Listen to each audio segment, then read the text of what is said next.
TNI Polri tampil di Bastille Day Paris. Operasi Desa Merah Putih akan diluncurkan 21 Juli. MUI Jatim haramkan sound horeg. 4 bocah di Boyolali dirantai, pemilik rumah jadi tersangka. Pembalap muda Indonesia Veda Ega menang di Sachsenring, Jerman.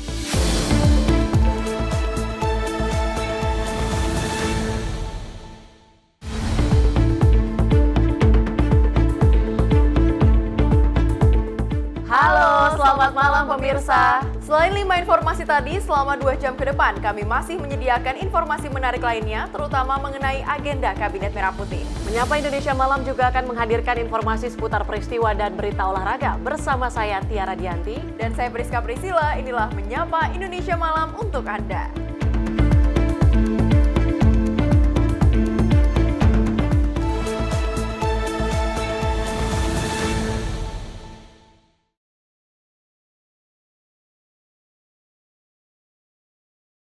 Kita awali dengan informasi pertama dari Presiden Indonesia Prabowo Subianto yang hadir sebagai tamu kehormatan dalam parade militer Bastille Day di Paris. Sambutan hangat dari Presiden Paris Emmanuel Macron menunjukkan kekaguman dan penghormatan tinggi terhadap kepemimpinan Prabowo serta peran penting Indonesia di kancah dunia.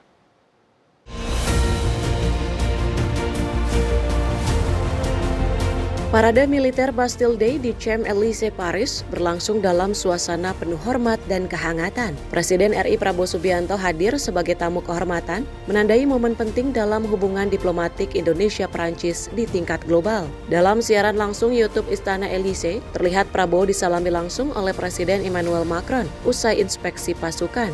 Ia menjadi orang kedua yang disalami Macron setelah ibu negara Brigitte Macron. Tak hanya itu, posisi duduk Presiden Prabowo pun mencuri perhatian. Prabowo berdampingan dengan Macron di barisan utama tamu kenegaraan, menyaksikan parade militer dan udara. Sebuah gestur yang mencerminkan penghormatan tinggi dari Prancis. Perayaan nasional Prancis Bastille Day mengenang penyerbuan penjara Bastille pada 14 Juli 1789 yang menandai awal revolusi Prancis dan lahirnya nilai kebebasan, kesetaraan, serta persaudaraan. Keikutsertaan Indonesia termasuk pasukan TNI Polri dalam parade militer mencerminkan eratnya kerjasama strategis antara Indonesia dan Prancis, sekaligus memperkuat posisi Indonesia dalam diplomasi pertahanan dan perdamaian dunia. Tim redaksi Sinpo TV melaporkan. Presiden Prabowo hadiri jamuan santap malam privat bersama Presiden Macron di Istana Élysée pada 14 Juli 2025. Momen hangat ini berlangsung usai perayaan Hari Nasional Prancis dan mencerminkan komitmen kedua negara untuk mempererat kerjasama.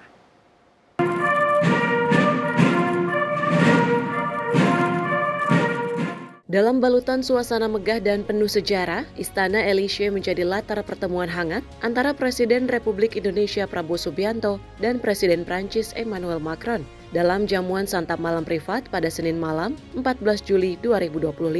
Acara ini digelar usai perayaan Hari Nasional Prancis, di mana Presiden Prabowo hadir sebagai tamu kehormatan dalam parade militer di Place de la Concorde. Setibanya di istana, Presiden Prabowo disambut oleh Kepala Protokol Negara Prancis dan melintasi barisan pasukan kehormatan. Presiden Macron kemudian menyambut dengan hangat di ujung barisan.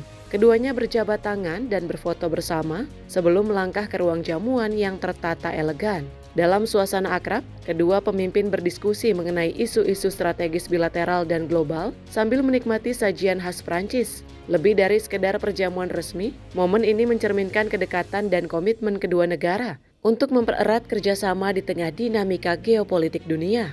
Tim redaksi Sinpo TV melaporkan. Pasukan gabungan TNI Polri dari Satgas Patriot II tampil memukau di Bastille Day Paris dengan baris berbaris dan tarian tradisional Indonesia. Aksi mereka disaksikan langsung oleh Presiden Prabowo Subianto dan Presiden Macron yang memberi hormat dan tepuk tangan meriah.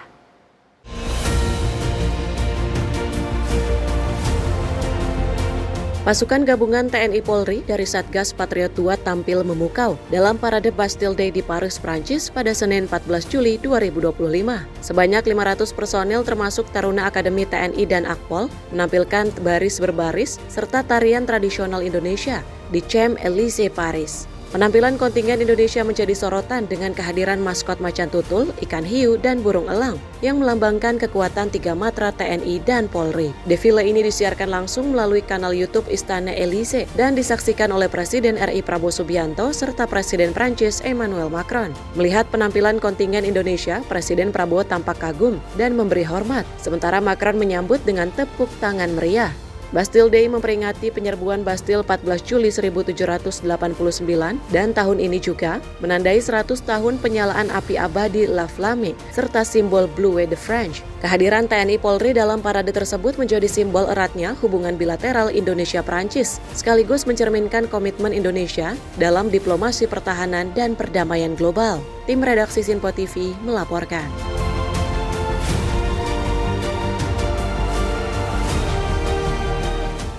Kita ke informasi lain pemirsa, Menteri Agama Nasaruddin Umar resmi menutup operasional penyelenggaraan ibadah haji 1446 Hijriah di kantor Kementerian Agama Jakarta. Nasaruddin menyampaikan rangkaian pelaksanaan haji tahun 2025 berjalan dengan lancar dan mendapatkan apresiasi langsung dari Kerajaan Saudi Arabia. Alhamdulillah, pelaksanaan haji kita semuanya rangkaiannya sudah selesai. Menteri Agama Nasaruddin Umar resmi menutup operasional penyelenggaraan ibadah haji 1446 Hijriah yang berlangsung di Kementerian Agama Jakarta Senin 14 Juli 2025. Dalam keterangannya, Nasaruddin menyampaikan seluruh rangkaian haji tahun ini berjalan dengan lancar dan selesai sesuai harapan. Nasaruddin mengungkapkan, meski di awal pelaksanaan memiliki beberapa kendala akibat perubahan peraturan di Arab Saudi, seluruh petugas haji Indonesia bergerak cepat dalam mengatasi berbagai kelemahan yang terjadi. Nasaruddin turut menyampaikan bahwa kerja keras petugas haji Indonesia mendapatkan apresiasi langsung dari Kerajaan Saudi Arabia yang menilai penyelenggaraan haji Indonesia tahun 1446 Hijriah berjalan sukses dan memberikan dampak positif bagi kedua negara. Tak hanya itu, Nasaruddin juga menuturkan kunjungan Presiden Prabowo Subianto ke Saudi Arabia dinilai berhasil dan membuka peluang kerjasama yang lebih baik di masa mendatang. Alhamdulillah, pelaksanaan haji kita semuanya rangkaiannya sudah selesai. Tadi semua rombongan petugas sudah tiba dengan baik dan selamat ya. Kami tidak bisa mengingkari bahwa di masa-masa awal ada sedikit kerancuan karena perubahan-perubahan peraturan yang ada di sana dan yang kondisi objektif yang ada di sini. Itu tidak bisa kita hindari. Tapi alhamdulillah berkat kerja keras teman-teman, maka pertengahan sampai bagian terakhir itu berhasil kita atasi semuanya dengan baik, dan Menteri Haji, Kementerian Haji Saudi Arabia datang mengapresiasi kita di Dakar, memberikan apresiasi, berterima kasih atas kecepatan petugas haji Indonesia mengantisipasi kelemahan awal yang terjadi. Mencapai puncaknya kemarin Pak Kerajaan Saudi Arabia, Pak MBS bersama Menteri Kerajaan memberikan apresiasi jemaah haji Indonesia tahun ini yang dianggapnya itu sukses ya, dan memberikan banyak hal yang positif kepada negeri kita. Jadi kunjungan Bapak Presiden dianggap sangat berhasil karena memang target-target yang diharapkan dipenuhi semua oleh pihak kerajaan. Itu pertanda baik buat kita, semoga haji akan datang akan lebih baik. Dari Jakarta, Jihan Nabila, Adit Rafli, Sinpo TV melaporkan. Informasi lainnya, pasca banjir dan longsor di kawasan Puncak, Menteri Lingkungan Hidup Hanif Faisal bekerja sama dengan Taman Safari Bogor menggelar program penanaman pohon serentak nasional di kawasan Taman Safari Cisarua Bogor. Sebanyak 150.000 pohon ditanam di lereng bukit sebagai upaya memulihkan kondisi alam dan lingkungan di kawasan hulu Sungai Ciliwung yang rusak akibat alih fungsi lahan.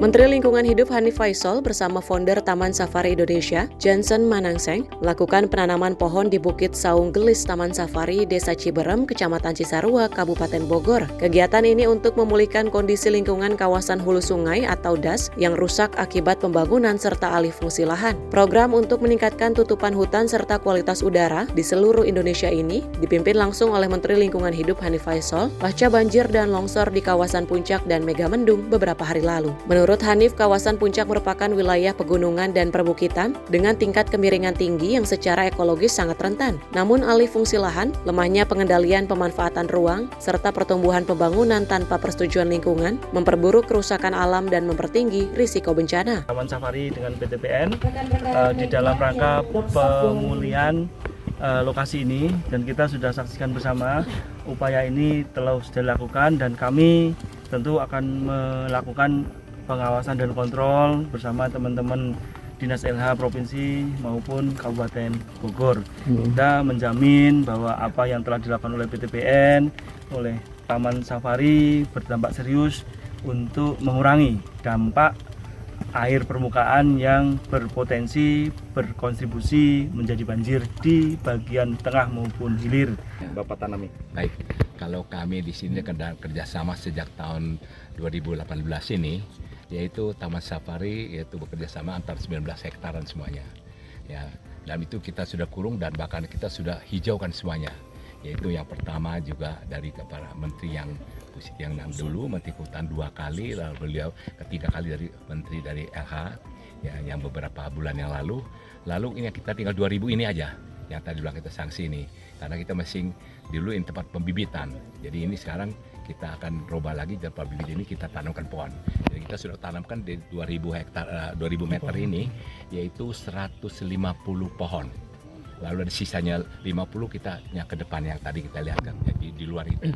Sementara founder Taman Safari Indonesia mengatakan, Taman Safari Indonesia berkomitmen menjadi mitra strategis pemerintah dalam upaya konservasi lingkungan. Pelestarian alam adalah tanggung jawab bersama. Di lahan seluas 2000 meter, ditanam 150 pohon dengan berbagai jenis di antara buah-buahan dan juga tanaman pohon hutan kayu besar. Dari Bogor, tim kontributor Sinpo TV melaporkan. Dari Menteri Koperasi Budi Aris Setiadi mengusulkan agar para pekerja migran yang kembali ke tanah air harus diorganisir dan dikonsolidasikan melalui koperasi untuk meningkatkan kesejahteraan keluarganya. Hal itu disampaikan Budi Ari usai menandatangani nota kesepahaman antara Kementerian Koperasi dengan Kementerian Perlindungan Pekerja Migran Indonesia di kantor KP2MI Jakarta.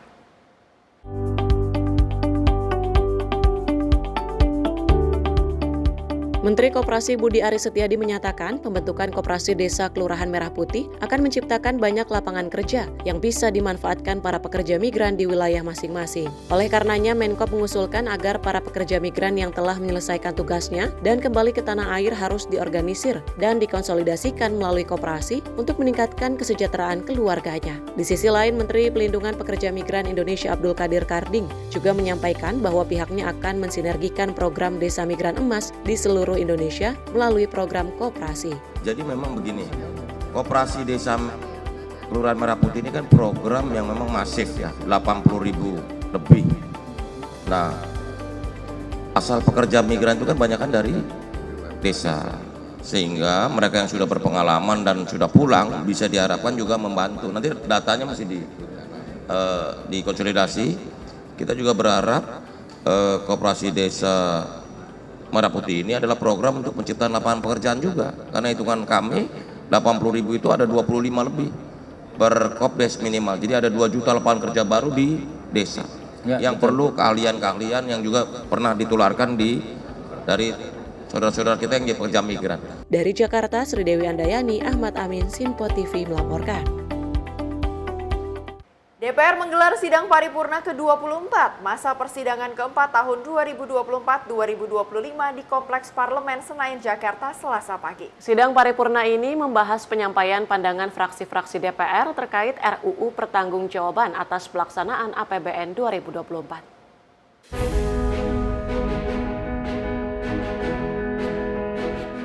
DPR RI menggelar sidang paripurna ke-24 masa persidangan keempat tahun 2024-2025 di Kompleks Parlemen Senayan, Jakarta pada Selasa pagi. Rapat paripurna dipimpin oleh Wakil Ketua DPR RI Jujun Ahmad Samsurizal dengan dipimpin Ketua DPR Puan Maharani dan Wakil Ketua DPR Dasko dan Saan Mustafa.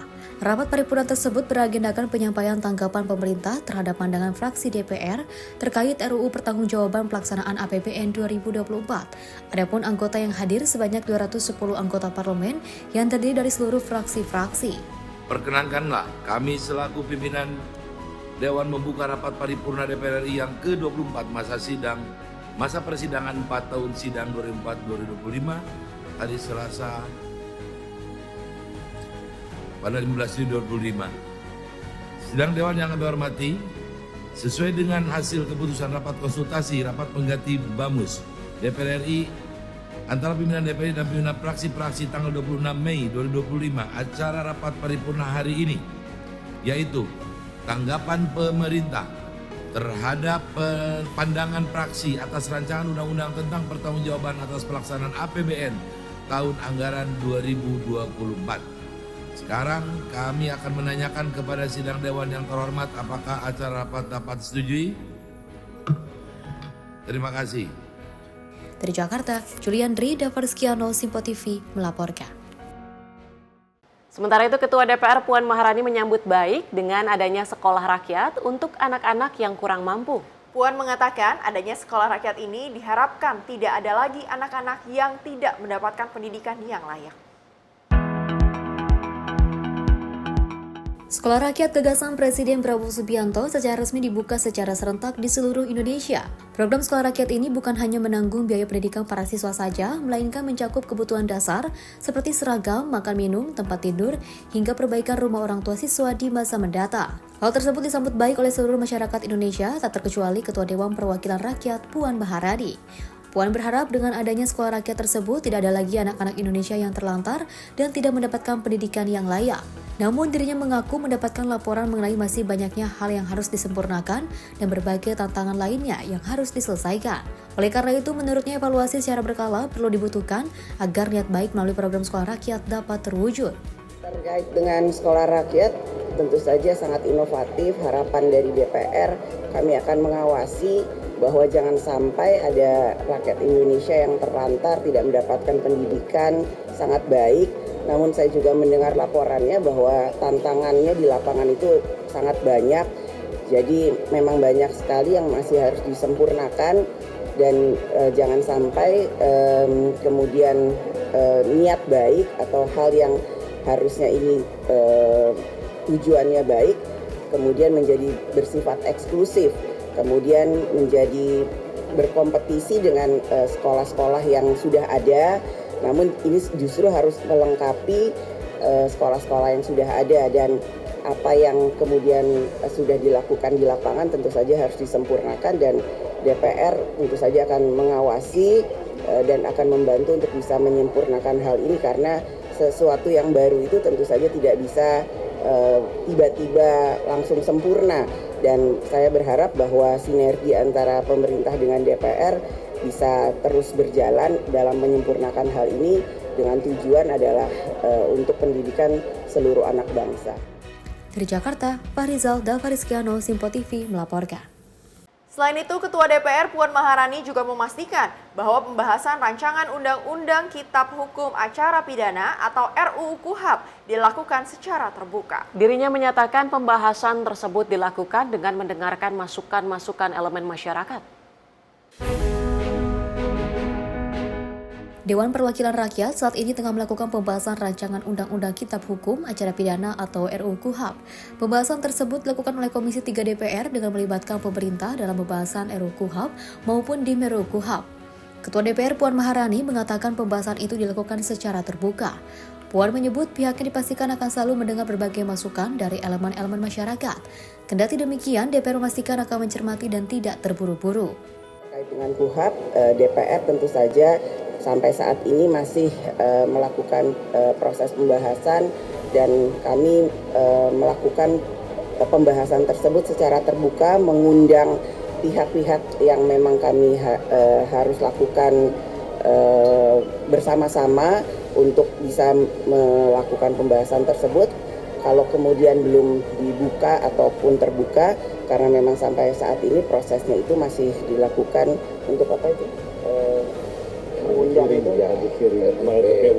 Melakukan RDP, RDPU, kemudian meminta masukan dari semua pihak yang ada dari seluruh elemen masyarakat. Jadi kita tidak terburu-buru, kita juga sudah melakukan ini dari bulan-bulan yang lalu, dari sidang-sidang yang lalu, dan nanti tentu saja kami akan juga membuka hal ini pada waktunya.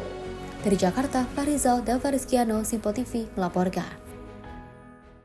Komisi 12 DPR RI mengapresiasi Kementerian SDM yang berhasil meraih opini wajar tanpa pengecualian atas laporan keuangan 2024. Keberhasilan ini didukung oleh capaian penerimaan negara bukan pajak sektor SDM yang melampaui target, yakni Rp269,65 triliun atau 113%. Komisi 12 DPR RI memberikan apresiasi tinggi kepada Kementerian Energi dan Sumber Daya Mineral atas keberhasilannya meraih opini wajar tanpa pengecualian atau WTP untuk laporan keuangan tahun anggaran 2024. Apresiasi ini disampaikan dalam rapat kerja Komisi 12 bersama Menteri SDM pada Senin di Gedung Nusantara 1 Jakarta. Rapat kerja membahas hasil pemeriksaan Badan Pemeriksaan Keuangan terhadap laporan keuangan pemerintah pusat tahun 2024. Kementerian SDM berhasil meningkatkan kualitas laporan keuangannya dari opini wajar dengan pengecualian tahun 2023 menjadi WTP pada 2024 seperti disampaikan oleh Ketua Komisi 12 DPR RI Bambang Patijaya. Komisi 12 DPR RI mengapresiasi capaian Kementerian SDM RI yang memperoleh opini wajar tanpa pengecualian atau WTP oleh Badan Pemeriksa Keuangan BPK RI atas laporan keuangan tahun 2024 dan meminta semua rekomendasi BPK RI untuk ditindaklanjuti. Saya ketok. Berdasarkan data yang dipaparkan oleh Menteri SDM Bahlil Lahadalia, keberhasilan ini juga tercermin dari kinerja penerimaan negara bukan pajak. Sektor SDM yang mencapai Rp269,65 triliun atau 113% dari target Rp238,39 triliun didukung oleh subsektor migas, minerba, dan panas bumi. Sebagai informasi, hingga 30 Juni 2025, realisasi PNBP pada ESDM sebesar 68,3 triliun per batubaranya, Pak Dirjen ya.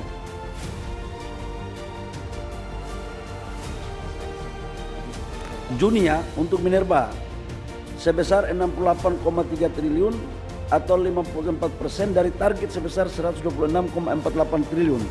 Jadi target kita untuk sektor batubara itu mineral batubara, minerba ya, itu dari 126 triliun sudah realisasi 68. Jadi insya Allah mudah-mudahan kita akan membuat target sampai bisa selesai.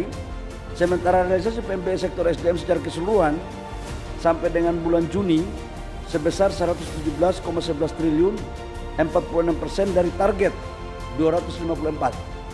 Jadi insya Allah untuk target APBN bisa kita capai secara keseluruhan untuk 2025. Sekalipun memang kerjanya berat. Komisi 12 berharap prestasi ini dapat terus dipertahankan untuk mendukung pengelolaan anggaran yang akuntabel demi kemakmuran rakyat. Tim redaksi Simpo TV melaporkan. MKD DPR RI minta polisi tindak plat DPR palsu. Informasi selengkapnya akan kami hadirkan usai jeda. Tetaplah bersama kami di Simpo TV.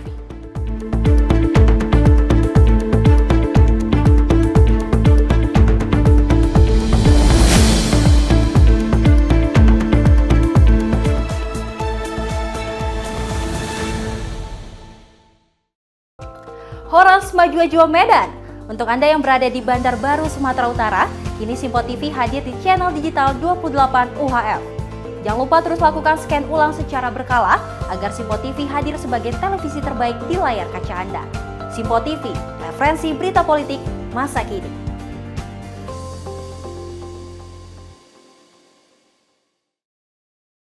Apa kabar Makassar? Kini siaran Simpo TV telah hadir di kota Anda, Makassar, Sulawesi Selatan. Tentunya di channel digital 28 UHF. Dan pemirsa jangan lupa untuk terus melakukan scan ulang secara berkala agar tak ketinggalan dengan berbagai informasi dan tentunya program menarik di Simpo TV. Simpo TV, referensi berita politik masa kini.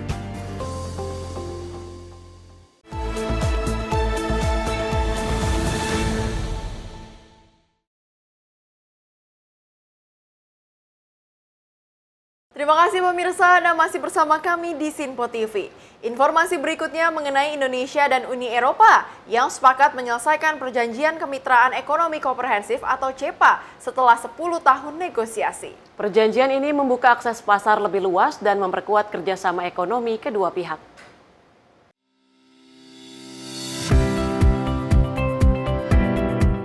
Setelah melalui proses negosiasi selama 10 tahun, Indonesia dan Uni Eropa akhirnya mencapai kesepakatan politik untuk menyelesaikan Perjanjian Kemitraan Ekonomi Komprehensif atau CEPA.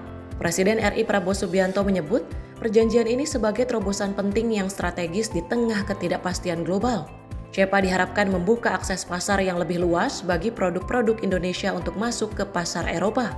Dalam konferensi pers bersama Presiden Komisi Eropa Ursula von der Leyen di Brussels, Prabowo menegaskan bahwa kedua pihak berhasil menyatukan kepentingan ekonomi yang sebelumnya berbeda dan menyepakati kerjasama yang saling menguntungkan.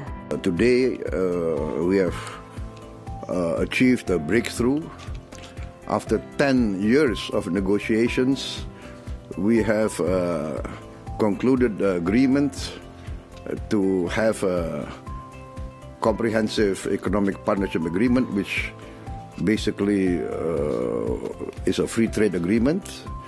We have achieved many agreements, basically that we will accommodate each other's economic interests, and we find them basically mutually symbiotic. Von der Leyen pun mengapresiasi kepemimpinan Prabowo dan menyebut CEPA sebagai perjanjian perdagangan bebas yang ambisius dan tepat waktu, mengingat besarnya potensi ekonomi dari kedua kawasan. It is a leading supplier of goods that are vital for the digital and green transition, and it represents a growing market of over 287 million people. The new agreement will open new markets. It will create more opportunities in key industries. Business active in agriculture, in automotive, and in services will massively benefit from it. This agreement will also help strengthen the supply chains of critical raw materials that we need to power the clean and the digital transition. We want not only a secure supply, but we want responsible supply. This we have in common. That means respect for the environment, respect for the local communities, and a clear focus on good jobs and local value creation. Indonesia is one of the largest economies in the world, with a GDP of 1.2 trillion euros. Together, we represent a market of 730 million people. Perjanjian ini akan membuka peluang besar di sektor pertanian, otomotif, jasa, dan bahan baku penting, terutama untuk mendukung transisi digital dan energi bersih di Eropa. Von der Leyen menekankan pentingnya pasokan yang tidak hanya aman, tetapi juga bertanggung jawab secara sosial dan lingkungan. Dengan total pasar gabungan 730 juta jiwa, implementasi CEPA diyakini menjadi pengubah permainan dalam hubungan perdagangan Indonesia-Uni Eropa. Tim redaksi Sinpo TV melaporkan.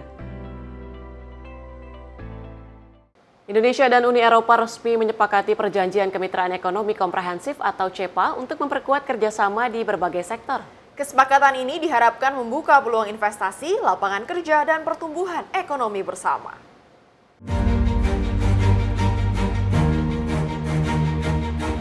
Dalam pertemuan antara Presiden RI Prabowo Subianto dan Presiden Komisi Eropa Ursula von der Leyen di Brussels yang menegaskan komitmen kedua pihak untuk memperkuat kerjasama ekonomi. Indonesia dan Uni Eropa resmi menyepakati langkah penting menuju penyelesaian Perjanjian Kemitraan Ekonomi Komprehensif atau CEPA. Ursula von der Leyen menyatakan bahwa CEPA akan membuka peluang besar di sektor pertanian, otomotif, jasa, dan memperkuat rantai pasok bahan baku penting untuk transisi energi dan digital dengan pendekatan yang bertanggung jawab secara sosial dan lingkungan.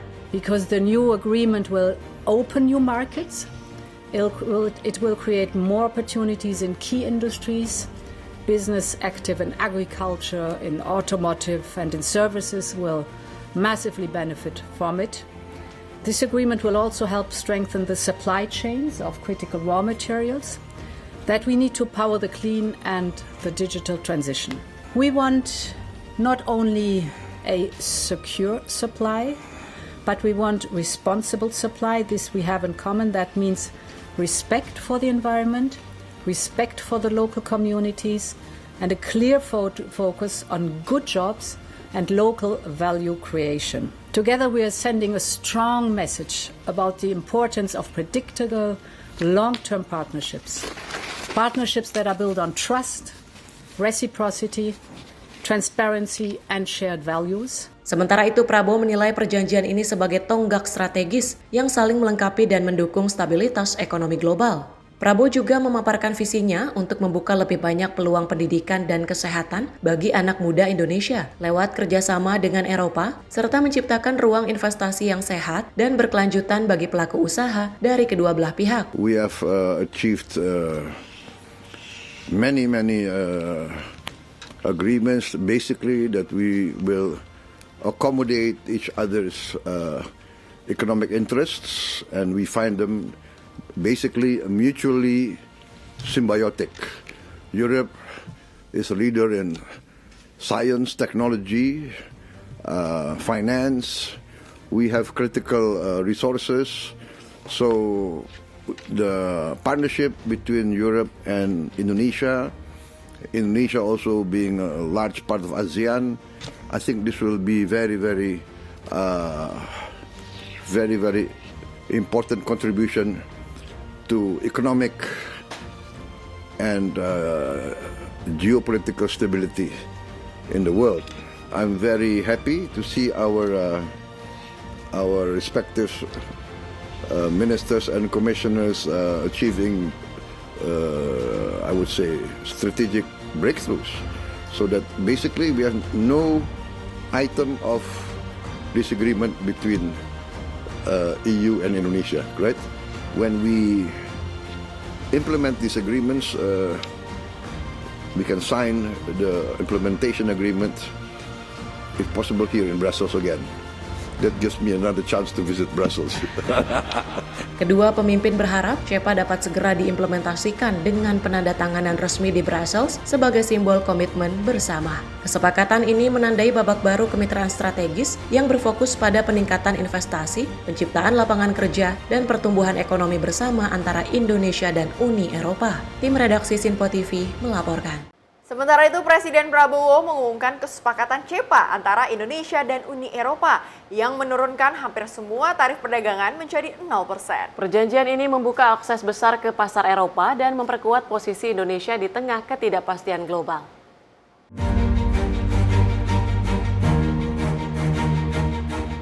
Presiden Republik Indonesia Prabowo Subianto mengumumkan pencapaian penting dalam hubungan dagang antara Indonesia dan Uni Eropa. Setelah lebih dari 1 dekade negosiasi, kedua pihak akhirnya menyepakati Comprehensive Economic Partnership Agreement yang akan menjadi kerangka kerjasama perdagangan bebas. Dalam pernyataannya di Brussels usai bertemu Presiden Komisi Eropa, Prabowo menyebut hampir semua tarif perdagangan antara Indonesia dan Uni Eropa akan menjadi 0%. Prabowo menyampaikan bahwa CEPA merupakan terobosan besar yang membuka akses luas ke pasar Uni Eropa yang memiliki lebih dari 460 juta penduduk dan kekuatan ekonomi global. Prabowo menilai kesepakatan ini sebagai momen strategis di tengah ketidakpastian global, memberi Indonesia mitra dagang alternatif yang kuat dan dapat diandalkan.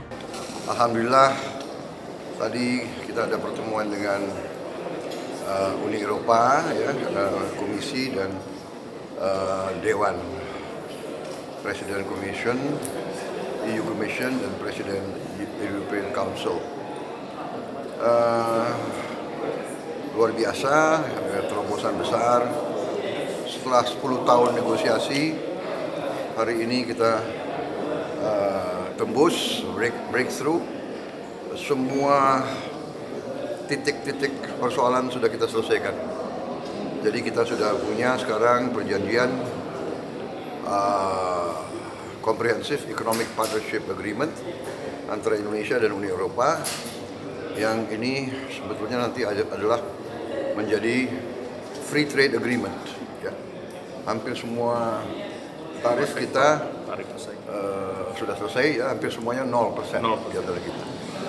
Jadi ini saya kira terobosan baru. Uni Eropa pasar yang sangat besar, jumlah penduduk 460 juta lebih, total GDP mereka sangat besar, perdagangan mereka juga sangat besar. Jadi ini alhamdulillah suatu peristiwa bersejarah. Kita dalam keadaan ketidakpastian dunia, sekarang kita punya alternatif yang kuat. Saya kira itu ya. Kapan ditandatangani? Tantangan perlu waktu tentunya. Mudah-mudahan tidak lama lah. Ya. Meski proses penandatanganan dan ratifikasi masih membutuhkan waktu, Prabowo berharap tahap tersebut bisa segera rampung. Kesepakatan CEPA diharapkan mampu memperkuat ekspor Indonesia, membuka lapangan kerja baru, serta meningkatkan kepercayaan pasar terhadap kerjasama ekonomi kedua kawasan. Tim redaksi Sinpo TV melaporkan.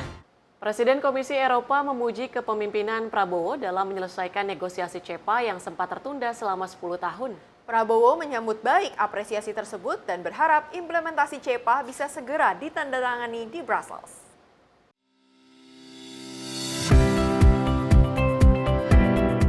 Presiden Komisi Eropa Ursula von der Leyen menyampaikan apresiasi atas kepemimpinan Presiden Prabowo Subianto dalam menyelesaikan negosiasi Perjanjian Kemitraan Ekonomi Komprehensif atau CEPA yang sempat tertunda selama 1 dekade. Dalam konferensi pers bersama di Brussels, ia menyebut kesepakatan ini sebagai terobosan besar yang mencerminkan komitmen kedua pihak terhadap hubungan jangka panjang yang saling menghormati. I am very pleased to report that we have just reached a political agreement on an ambitious free trade agreement. It's a comprehensive economic partnership agreement, we call it CEPA. After 10 years of negotiations, we have achieved a breakthrough. So, Mr. President, I want to thank you for your leadership. Together, we are sending a strong message about the importance of predictable, long-term partnerships. Partnerships that are built on trust, reciprocity, transparency, and shared values. Prabowo menyambut baik pengakuan tersebut dan menegaskan bahwa CEPA merupakan bukti semangat saling menguntungkan antara Indonesia dan Uni Eropa. Ia juga menyampaikan rasa bangganya atas keberhasilan tim perunding yang telah menyelesaikan seluruh isu utama dalam negosiasi. Menutup pernyataannya, Prabowo berharap implementasi CEPA dapat segera ditandatangani secara resmi di Brussels sebagai simbol kemitraan yang kokoh dan berkelanjutan antara kedua belah pihak. We have achieved many agreements, basically that we will accommodate each other's economic interests, and we find them basically mutually symbiotic. I'm very happy to see our respective ministers and commissioners achieving, I would say, strategic breakthroughs, so that basically we have no item of disagreement between EU and Indonesia, right? I hope when we implement these agreements, we can sign the implementation agreement, if possible, here in Brussels again.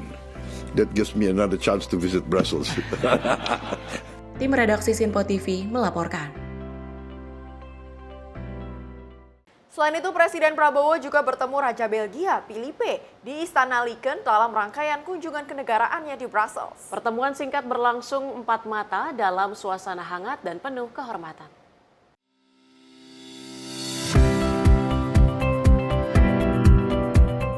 Presiden Republik Indonesia Prabowo Subianto bertemu dengan Raja Belgia Philip di Istana Laken, Brussels pada Minggu 13 Juli 2025. Setibanya di istana, Prabowo disambut langsung oleh Raja Philip dan keduanya melakukan sesi foto bersama sebelum melangsungkan pertemuan 4 mata dalam suasana hangat.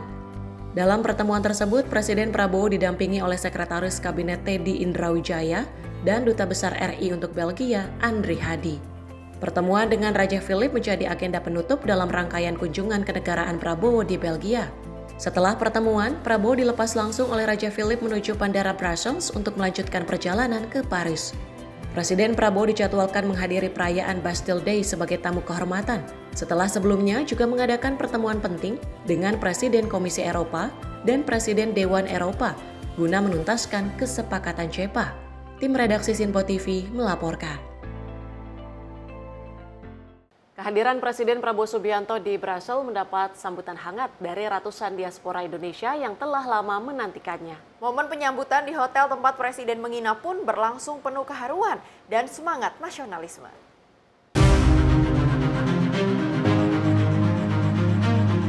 Kehadiran Presiden Republik Indonesia Prabowo Subianto di hotel tempatnya bermalam di Brussel, Belgia pada Sabtu 12 Juli 2025 disambut hangat oleh para diaspora Indonesia yang telah lama menantikan momen bersejarah tersebut. Suasana haru dan antusias begitu terasa sejak Presiden Prabowo tiba di hotel, di mana ratusan diaspora berkumpul di depan pintu masuk hotel hingga memenuhi area lobi bagian dalam.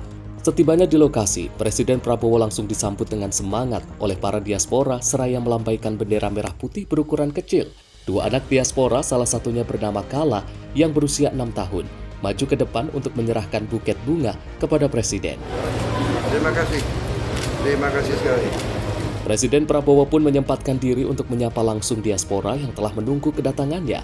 Hal itu pun disambut antusias oleh para diaspora yang tampak bahagia menyambut orang nomor 1 di Indonesia tersebut. Kami senang banget, kami bangga banget bisa bertemu dengan Bapak Presiden Republik Indonesia di Belgia.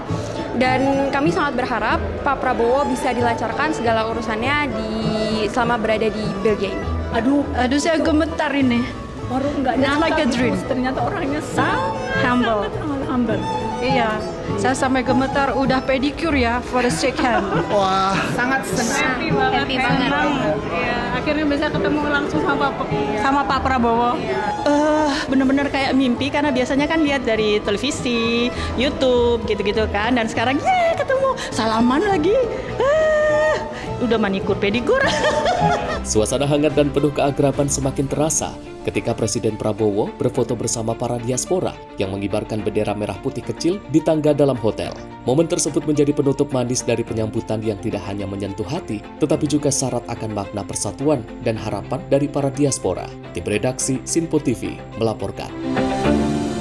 Informasi lainnya mengenai Koperasi Desa Merah Putih yang akan resmi diluncurkan pada 21 Juli 2025 di Klaten, Jawa Tengah oleh Presiden Prabowo Subianto. Program ini diharapkan dapat menjadi penggerak ekonomi desa melalui berbagai layanan. Di antaranya Koperasi Desa bisa menjadi agen resmi LPG, pupuk, hingga sembako.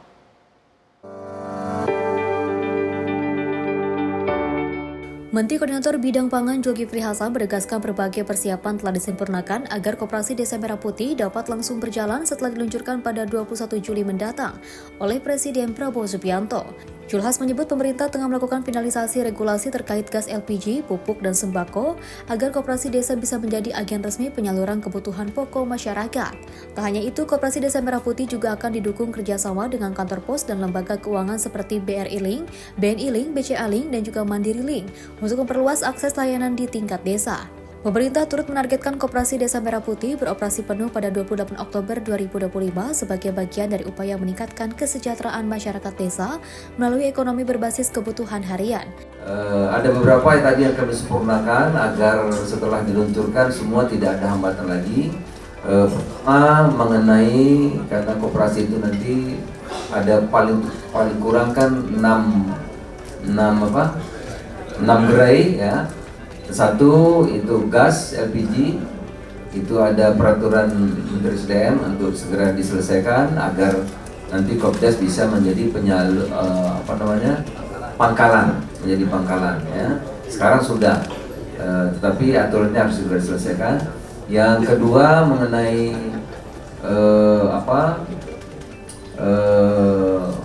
pupuk juga, atur-atur mengenai pupuk Pak, agar nanti Kopdes juga otomatis bisa menjadi bahan pupuk.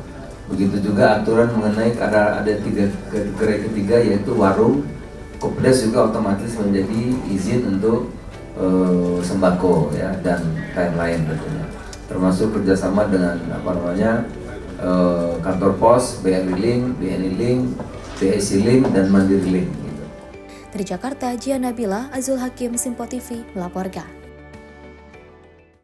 Penyalahgunaan plat nomor DPR kembali menjadi sorotan publik. Kali ini Mahkamah Kehormatan Dewan DPR RI turun langsung ke daerah untuk memastikan pengawasan di lapangan benar-benar berjalan. Dalam kunjungan Polres Cimahi, anggota MKD DPR menegaskan pentingnya sinergi antara parlemen dan kepolisian demi menindak tegas pengguna plat palsu yang mencoreng marwah lembaga legislatif.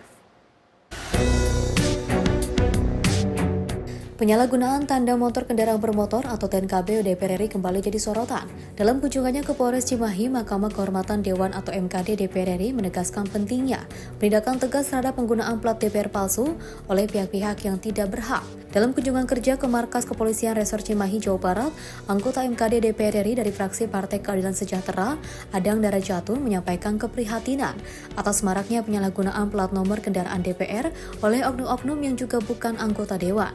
Saya ingin menyampaikan hormat kepada jajaran pimpinan dari Polres Cimahi dan staf karena kami telah diterima dengan baik. Tujuan utama daripada MKD lebih kepada mensosialisasikan tugas-tugas MKD dalam rangka penegakan etika anggota DPR. Dan yang paling penting yang ditekankan tadi, masalah yang berhubungan dengan adanya nomor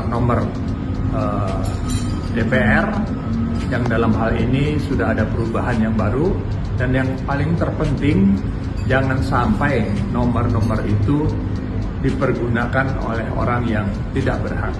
Oleh karena itu tadi penekanan kepada seluruh jajaran terutama lalu lintas, jangan ada keraguan-raguan apabila ada nomor-nomor DPR yang masih mempergunakan nomor DPR lama, itu segera dilakukan pemberhentian, pemeriksaan, dan dilaporkan kepada MKD sesuai dengan nomor telepon yang sudah ditentukan dan melaporkan secara resmi juga ke jajaran MKD. MKD DPR RI mengajak seluruh jajaran kepolisian di berbagai wilayah untuk tidak ragu bertindak di lapangan demi menegakkan aturan serta menjaga wibawa lembaga legislatif. Langkah ini disebut sebagai bagian dari komitmen MKD untuk membangun sinergi lintas sektor, khususnya dengan aparat penegak hukum dalam menjaga integritas para wakil rakyat serta memperkuat fungsi pengawasan terhadap etika kelembagaan. MKD menegaskan reformasi sistem TNKB DPR yang saat ini tengah berlangsung diharapkan mampu menutup celah penyalahgunaan serta mengembalikan kepercayaan publik terhadap lembaga perwakilan rakyat. Tim redaksi Simpo TV melaporkan. Dari Wakil Gubernur Jakarta, Rano Karno, mengunjungi SMA Negeri 6 Jakarta sebagai bentuk dukungan Pemprov Jakarta bagi peserta didik baru di sekolah-sekolah Jakarta dalam masa pengenalan lingkungan sekolah. Sebagai alumni dari sekolah ini, Bang Dul berharap para peserta didik dapat bersaing dan bahkan dapat menjadi generasi penerus di kawasan Provinsi DKI Jakarta.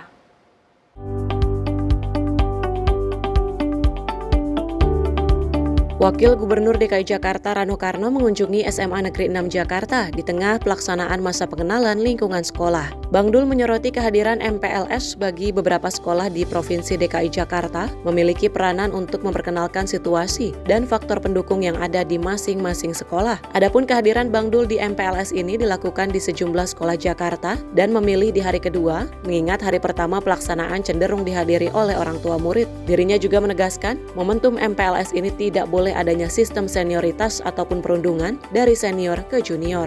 Tentu yang kami berharap mudah-mudahan kegiatan ini kegiatan yang harus positif. Nggak boleh lagi istilahnya mungkin dulu kita dengar ada MAPRAS, ada OSPEK gitu kan.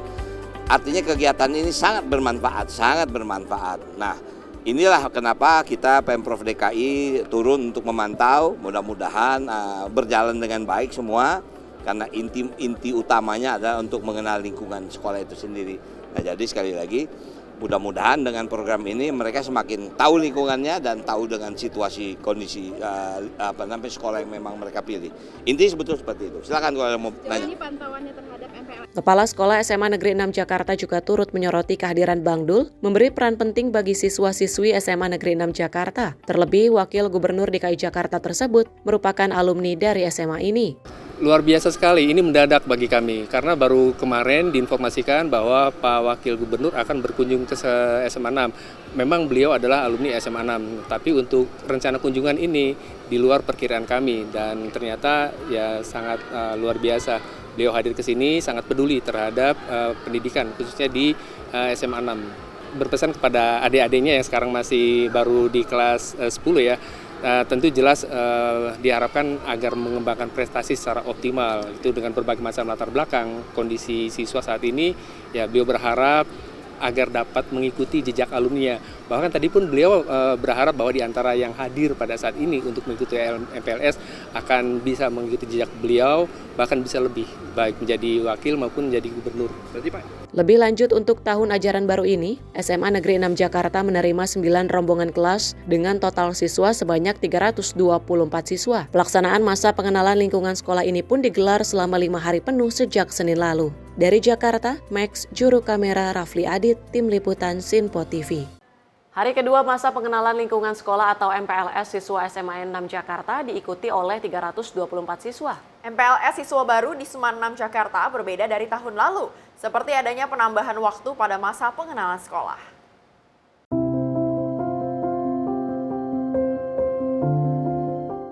Masa pengenalan lingkungan sekolah atau MPLS bagi siswa SMA 6 Jakarta dimulai pada Selasa 15 Juli 2025.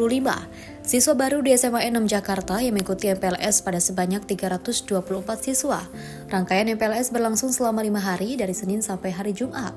Pelaksanaan kegiatan MPLS di tahun ini sedikit berbeda dengan tahun lalu, diantaranya seperti penambahan waktu dalam masa pengenalan sekolah. Kepala Sekolah SMA 6 Jakarta, Mulyanto, berharap kegiatan MPLS ini dilaksanakan dengan cara yang menyenangkan. Ini diharapkan kegiatan MPLS ini dilaksanakan dengan cara yang menyenangkan. Tentunya untuk berupaya mengakomodir berbagai macam siswa yang latar belakangnya berbeda, SMA-nya berbeda, bahkan ada yang dari luar kota, kemudian ada yang dari MTS. Nah, ketika berada di lingkungan baru di SMA 6, diharapkan mereka menjadi satu frekuensi gitu. Nah, inilah yang penting dilakukan, tentu dilaksanakan dengan cara-cara yang menyenangkan. Dari Jakarta, Tony Hermawan, Sinpo TV melaporkan. Lemparan batu ke KRL tindakan kejahatan. Informasi lengkapnya usai jeda sesaat lagi. Tetaplah bersama kami di Sinpo TV.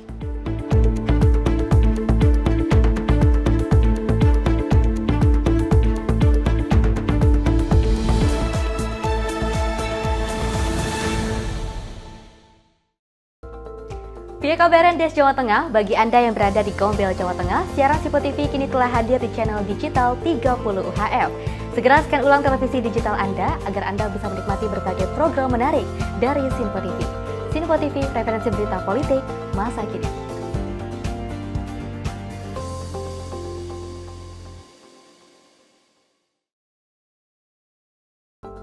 Sampurasun, Jawa Barat. Saat ini siaran Sinpo TV telah hadir di Cirebon, Jawa Barat di channel digital 29 UHF. Segera scan ulang saluran digital televisi Anda untuk memastikan Sinpo TV tetap selalu ada di layar kaca Anda. Sinpo TV, referensi berita politik masa kini.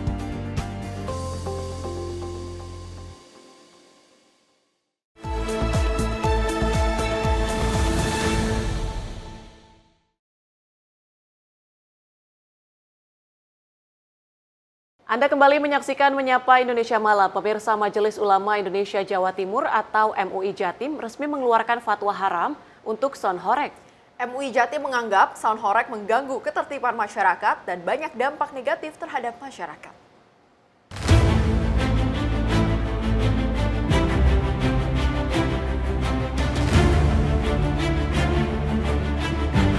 Pernyataan tersebut disampaikan Sekretaris MUI Jatim, Kiai Haji Hasan Ubaidillah, bahwasanya fatwa MUI Jatim mengharamkan tentang penggunaan sound horeg karena dinilai banyak mudlorotnya. Ada sejumlah hal yang diharamkan dalam penggunaan sound horeg. Salah satunya MUI Jatim menyebutkan penggunaan sound horeg dengan intensitas suara melebihi batas wajar dan mengganggu orang lain adalah haram. Penggunaan sound horeg dengan intensitas suara melebihi batas wajar sehingga dapat mengganggu dan membahayakan kesehatan dan atau merusak fasilitas umum atau barang milik orang lain, memutar musik diiringi joget pria wanita dengan membuka aurat, dan kemungkaran lain baik dilokalisir pada tempat tertentu maupun dibawa berkeliling permukiman warga, hukumnya haram. Itu mengatakan bahwa keberadaan sound horeg itu lebih banyak madorotnya daripada manfaatnya, sehingga dalam fatwa ini dikatakan haram. Dengan berbagai macam argumen yang sudah dijelaskan di sini, baik sifatnya itu dasarnya syariat maupun dari kajian-kajian yang telah dilakukan, maka haram secara mutlak.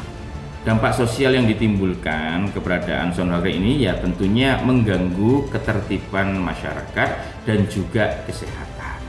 Sehingga dari dampak tersebut sudah bisa dipastikan itu adalah sifatnya madharat. Apalagi dalam rangkaian dari pertunjukan sound horeg tersebut ada kemaksiatan misalkan di sana ada joget tarian dengan seorang perempuan yang berbusana yang membuka aurat, itu tentunya melanggar syariat. Juga ada minum-minuman yang biasa mengiringi kegiatan tersebut, itu juga dilarang oleh syariat dan agama. MUI menegaskan penggunaan teknologi audio termasuk sound system pada dasarnya dibolehkan, asal digunakan secara profesional dan untuk kegiatan yang tidak melanggar prinsip syariah. Sebelumnya polemik sound horeg muncul setelah Forum 1 Muharram 1447 Hijriah Pondok Pesantren Besuk, Kabupaten Pasuruan, mengeluarkan fatwa haram sound horeg karena dampak sosial yang ditimbulkan. Fatwa haram tersebut kemudian didukung oleh MUI Jatim. Dari Jawa Timur, tim kontributor Simpo TV melaporkan. Informasi lainnya dari program Sekolah Rakyat yang merupakan gagasan Presiden Prabowo Subianto resmi dibuka secara serentak di seluruh Indonesia. Masa pengenalan Sekolah Rakyat itu dibuka langsung oleh Menko Pemberdayaan Masyarakat Muhaimin Iskandar. Masa pengenalan lingkungan sekolah rakyat resmi dibuka oleh pemerintah. Pembukaan yang dipusatkan di Sekolah Rakyat Menengah Pertama 10 berlokasi di Sentra Terpadu Inten Suweno, Cibinong, Jawa Barat. Pembukaan masa orientasi ini dilakukan secara serentak di 63 titik sekolah rakyat seluruh Indonesia. Ada 256 rombongan belajar dan lebih dari 6.000 siswa telah mulai memasuki masa orientasi.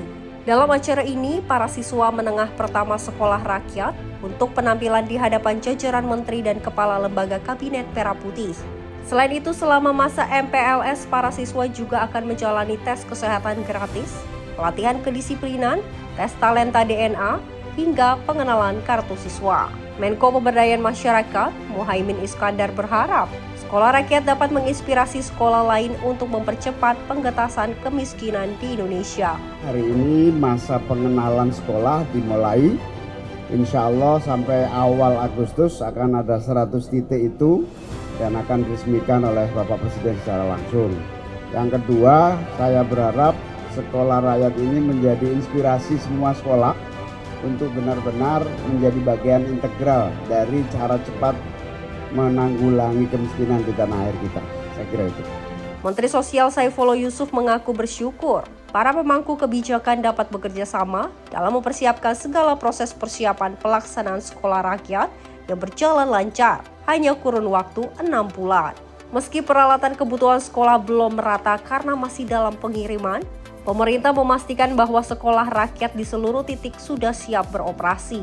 Diharapkan implementasi program sekolah rakyat dapat sesuai dengan salah satu misi Presiden Prabowo Subianto, yakni mengentaskan kemiskinan di Indonesia. Rakyat sudah bisa kita laksanakan hari ini dan kami berterima kasih kepada Pak Menko dan jajaran kementerian yang hadir, yang pada dasarnya semua ini adalah tim untuk menerjemahkan sekolah rakyat gagasan Presiden Prabowo.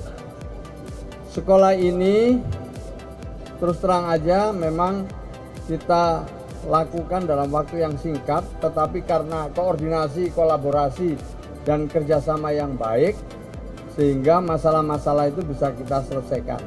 Tapi saya perlu sampaikan di depan ini Pak Menko, bahwa belum semua peralatan-peralatan itu sampai di titik-titik sekolah rakyat rintisan ini. Masih ada yang di jalan, masih ada yang proses, sehingga nanti mungkin kalau menemukan di sekolah-sekolah rakyat itu belum ada komputer atau belum ada seragam, karena semuanya masih dalam proses. Tetapi secara fisik, guru, sarana prasarana, dan seluruh siswa juga udah siap gitu. Diketahui 37 titik sekolah rakyat akan memulai masa orientasi pada akhir bulan Juli. Pemerintah menargetkan pada akhir bulan Juli ini terdapat 100 titik sekolah rakyat di seluruh Indonesia yang siap beroperasi pada tahun ajaran 2025-2026. Pelaksanaan sekolah rakyat di sekolah rintisan ini diharapkan maksimal untuk memberikan pendidikan berkualitas bagi anak Indonesia. Dari Cibinong, Jawa Barat, Andi Rezaldi, Rona Bayu, Sinpo TV melaporkan. Menko Pemberdayaan Masyarakat Muhaimin Iskandar memastikan sekolah rakyat yang berlokasi di Sentra Terpadu Inten Suwono siap beroperasi. Dirinya mengaku kagum dengan kesiapan sekolah rakyat yang dipersiapkan dalam waktu singkat.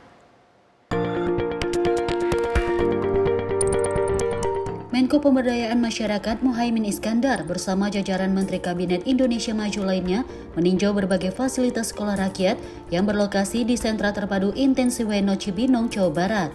Usai membuka secara langsung masa pengenalan lingkungan sekolah rakyat secara serentak, dirinya langsung meninjau sejumlah ruangan di sentra tersebut. Mulai dari asrama para siswa yang dinilai sangat nyaman, hingga fasilitas digital yang akan menjadi pembelajaran bagi para siswa. Dalam tinjauannya, Muhaimin juga sempat mencoba tes gula darah yang disiapkan untuk para siswa secara gratis. Dirinya mengatakan kesiapan sekolah rakyat yang sangat maksimal dan siap bisa terjadi karena kerjasama lintas kementerian dan lembaga yang sangat solid. Menurutnya, dengan konsep yang matang sejak awal, para siswa diharapkan bisa memahami potensi dirinya hingga nantinya dapat menggambarkan arah cita-cita mereka di masa depan. Alhamdulillah kita telah melakukan peninjauan dan kita sangat bangga kepada Pak Mensos, kepada seluruh kementerian yang terlibat. Semua sarana yang diberikan untuk sekolah yang di sini, Intensiweno,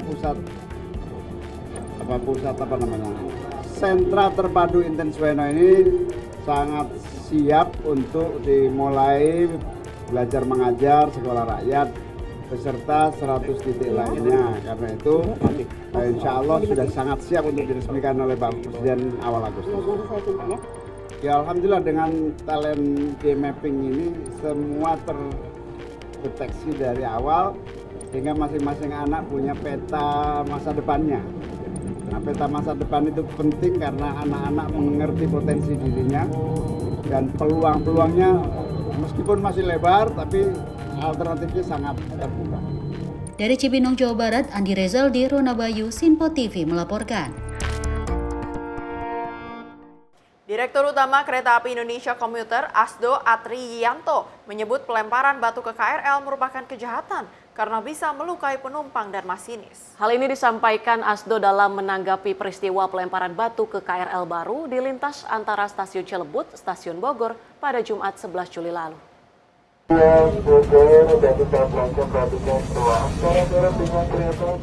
Asdo mengatakan bahwa pihaknya telah mengantisipasi ancaman pelemparan batu sejak lama dengan meningkatkan kualitas kaca yang lebih baik. Ia menegaskan ketika kaca KRL terkena lemparan batu, maka efek terparahnya hanya akan retak. Kejadian pelemparan batu di Bogor, menurut Asdo, daya kekuatan lemparannya tidak tinggi.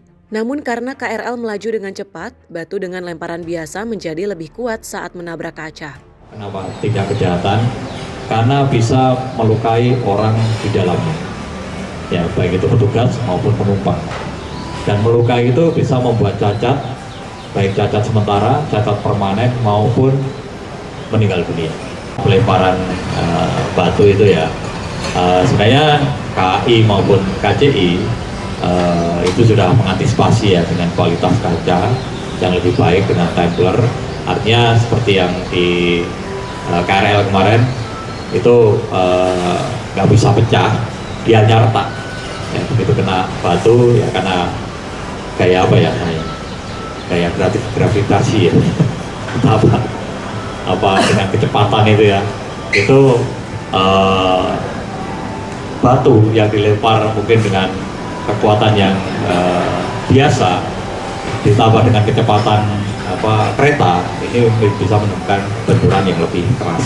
Sebelumnya, orang tua dua bocah yang melempar batu ke arah rangkaian komuter lain atau KRL di kawasan Kelurahan Cibogor, Kecamatan Bogor Tengah, Kota Bogor, akan bertanggung jawab. Dari Jakarta, Dio Malau, Sinpo TV melaporkan. Pemirsa, Menteri Pekerjaan Umum Dodi Hanggodo melakukan kunjungan kerja ke Pulau Buton, Sulawesi Tenggara pada 13 Juli 2025. Hal ini sebagai bentuk komitmen pemerintah dalam menjadikan wilayah tersebut sebagai prioritas utama dalam implementasi Impres Nomor 2 Tahun 2025 mengenai percepatan pembangunan, peningkatan rehabilitasi, serta operasi dan pemeliharaan jaringan irigasi.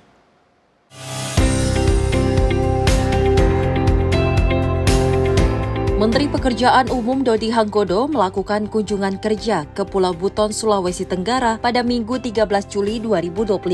Dalam kunjungannya, Menteri Dodi meninjau langsung kondisi daerah irigasi Wonco 2 di Kelurahan Karing-Karing, Kecamatan Bungi. Ia menginstruksikan percepatan rehabilitasi saluran sekunder dan peningkatan saluran tersier guna mengurangi kehilangan air dan menjamin efisiensi distribusi air secara terukur. Hal ini sebagai bentuk komitmen pemerintah dalam menjadikan wilayah tersebut sebagai prioritas utama dalam implementasi Impres nomor 2 tahun 2025 tentang percepatan pembangunan, peningkatan rehabilitasi, serta operasi dan pemeliharaan jaringan irigasi. Menteri Dodi menegaskan optimalisasi jaringan irigasi akan dilakukan secara berkelanjutan demi mendukung peningkatan intensitas tanam, hasil produksi pertanian, serta ketahanan pangan yang berkeadilan. Turut mendampingi dalam kunjungan tersebut, anggota Komisi 5 DPR RI Ridwan Bae, anggota Komisi 13 DPR RI Ali Mazi, Gubernur Sulawesi Tenggara Andi Sumangeruka, Wali Kota Bau-Bau, serta para bupati dari wilayah Buton, Buton Selatan, dan Buton Tengah.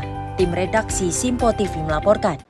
Menteri Koordinator Bidang Pangan Zulkifli Hasan atau Zulhas meninjau kesiapan peluncuran Koperasi Desa Merah Putih Bentangan di Kecamatan Wonosari, Klaten yang akan diresmikan Presiden Prabowo Subianto. Zulhas menerangkan jadwal peluncuran KDMP tersebut diundur pada 21 Juli 2025 dari yang awalnya pada 19 Juli 2025. Ditundanya peluncuran KDMP, Zulhas menerangkan agar bertepatan dengan hari kerja.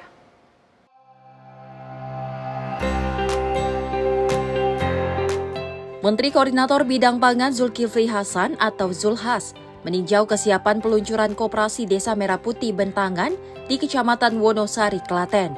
Ada sebanyak 83.000 kepala desa yang akan mengikuti peluncuran KDMP. Adapun 8.000 kades diantaranya akan mengikuti langsung di Klaten. Lokasi peluncuran dipilih secara khusus, di mana KDMP Bentangan dinilai aktif, lengkap unit usaha, dan dikelola dengan sistem koperasi sehat. KDMP Bentangan juga akan menampung gabah dari petani lokal. Gabah disimpan di gudang koperasi agar harga tetap stabil saat panen raya. Zulhas menegaskan bahwa Koperasi Merah Putih dan Koperasi Kelurahan ini merupakan gagasan langsung dari Presiden Prabowo Subianto. Ia menegaskan bahwa program prioritas ini tidak boleh gagal. Menurutnya ada 80.000 Koperasi Merah Putih di seluruh Indonesia yang siap di-launching. Ia mengatakan saat ini sudah ada 78.000 Koperasi Merah Putih.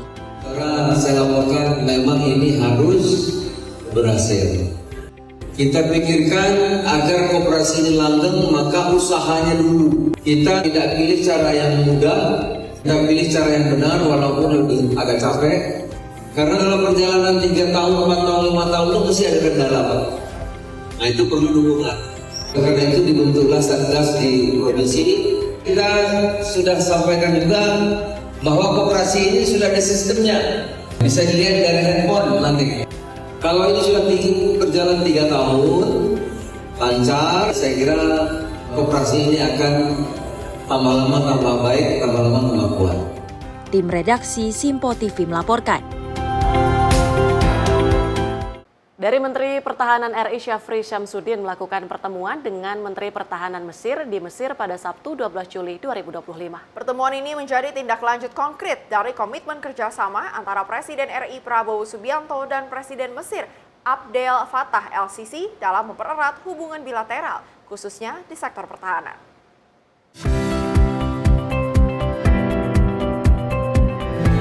Dalam rangka mempererat hubungan bilateral dan kerjasama di bidang pertahanan, Menteri Pertahanan RI Syafri Syamsuddin melakukan pertemuan dengan Menteri Pertahanan Mesir, Jenderal Abdel Majid Saker, di Mesir pada Sabtu 12 Juli 2025. Dalam pertemuan tersebut, kedua Menhan membahas sejumlah inisiatif strategis, di antaranya penguatan kerjasama industri pertahanan, pelatihan, dan latihan bersama. Dalam kesempatan itu dibahas pula peluang pertukaran personil militer, termasuk pelatihan bahasa Arab dan bahasa Indonesia, guna memperkuat komunikasi antar institusi pertahanan kedua negara sebagai sesama negara dengan penduduk mayoritas Muslim yang bersahabat. Menhan Syafri juga menyampaikan apresiasi atas peran Mesir sebagai jalur pengiriman bantuan kemanusiaan Indonesia untuk rakyat Palestina di Gaza. Dalam agenda pertemuan tersebut, kedua menteri telah sepakat untuk membentuk working group sebagai forum teknis untuk menindaklanjuti berbagai inisiatif kerjasama yang telah disepakati. Pertemuan ini diharapkan dapat semakin mempererat hubungan pertahanan Indonesia-Mesir dalam konteks global yang dinamis. Tim redaksi Simpo TV melaporkan.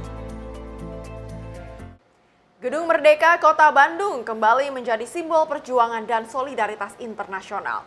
Ratusan pemuda dari berbagai daerah di Indonesia hadir berkumpul dalam Konvensi Pemuda Indonesia untuk Gaza, Palestina. Kegiatan tersebut terselenggara atas inisiasi Badan Kerjasama Antar Parlemen DPR RI, Yayasan Wakaf Salman, dan 162 organisasi kemasyarakatan pemuda.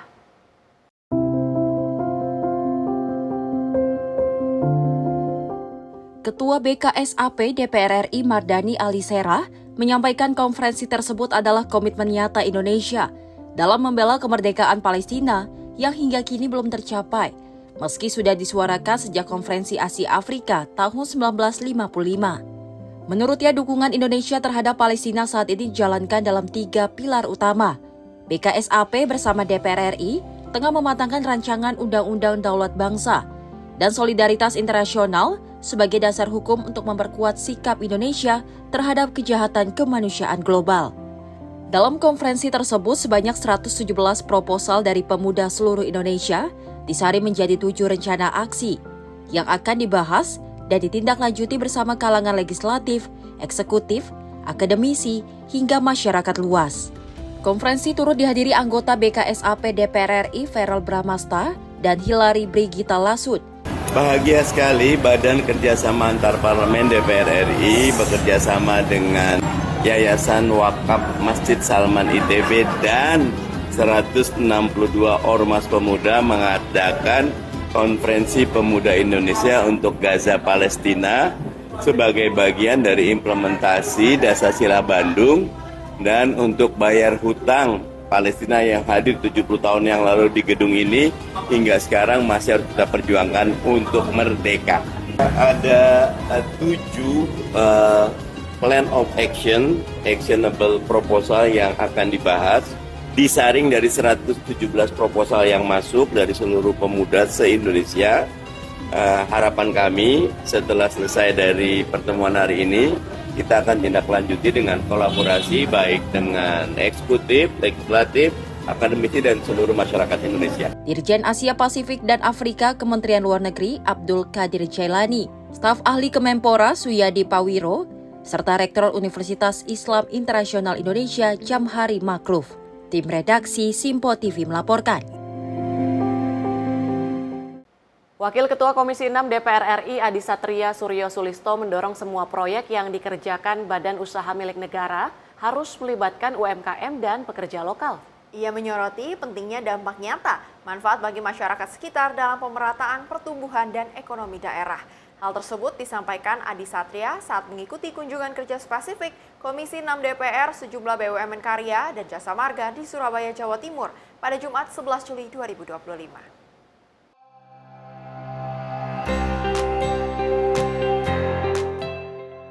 Adi Satria Suryo Sulisto yang juga politisi fraksi PDI Perjuangan ini menekankan agar pekerja lokal bisa terserap. Perlu diadakan pelatihan tenaga kerja lokal sebelum proyek dimulai, supaya kemampuan pekerja sesuai dengan yang dibutuhkan dalam proyek tersebut.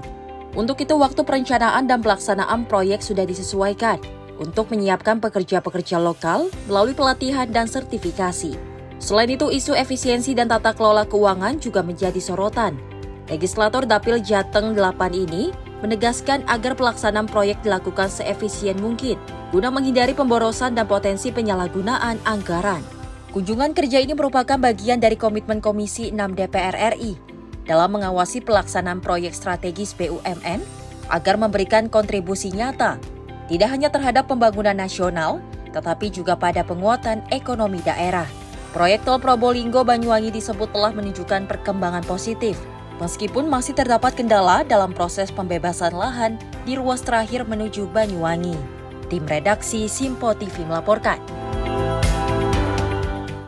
Pemerintah terus mengintensifkan upaya restorasi kawasan Taman Nasional Tesonilo atau TNTN di Provinsi Riau. Menteri Lingkungan Hidup Hanif Faisal Nurofik meninjau langsung proses penertiban kawasan TNTN. Dalam kunjungannya, Hanif menegaskan bahwa restorasi kawasan TNTN seluas lebih dari 81.000 hektar akan dilakukan secara persuasif dan humanis.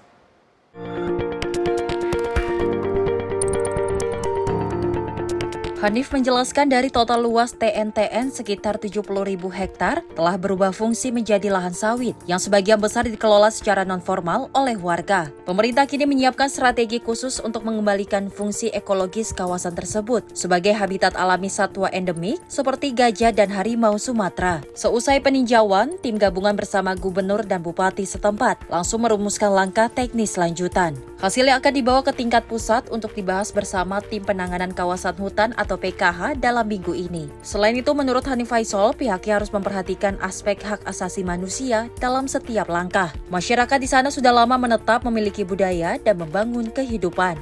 Restorasi juga harus dilakukan secara terukur dan tetap menghormati eksistensi mereka. Teman-teman sekalian, saya terima kasih telah berada di kawasan hutan Taman Nasional Tesonelo, suatu kawasan hutan yang demikian penting untuk melindungi binatang utama kita, megafauna, yaitu diantaranya gajah dan harimau. Kami ingin mengajak masyarakat seluruhnya untuk bersama-sama merestorasi Taman Nasional Tesonelo ini, sehingga perlu data awal yang kemudian akan kami olah dengan sangat sistematis kepada seluruh masyarakat tanpa mengurangi rasa hormat saya kepada kita semua pada budaya yang telah terbentuk di sini.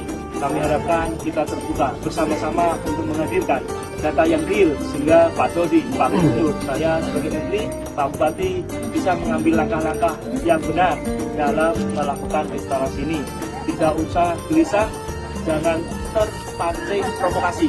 Pemerintah sangat memperhatikan perlindungan hak asasi manusia, tidak terkecuali masyarakat yang saat ini berada di kawasan hutan Taman Nasional Tesonelo. Kami tentu akan berpegang teguh kepada prinsip-prinsip hak asasi manusia yang harus kami junjung setinggi-tingginya sebagai aparat. Upaya ini menjadi bagian penting dari komitmen nasional dalam menjaga keanekaragaman hayati serta memperbaiki fungsi ekosistem yang terdampak alih fungsi lahan di kawasan konservasi kritis. Tim redaksi Simpo TV melaporkan. Polresta Bandar Lampung lumpuhkan 4 pelaku curanmor. Informasi selengkapnya usai jeda, tetaplah bersama kami di Simpo TV.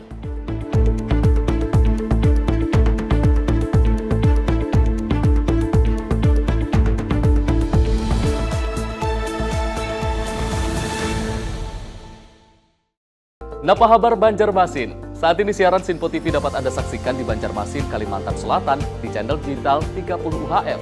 Segera scan ulang saluran digital televisi Anda untuk memastikan Anda dapat menikmati program-program terbaru di Simpo TV. Simpo TV, referensi berita politik masa kini.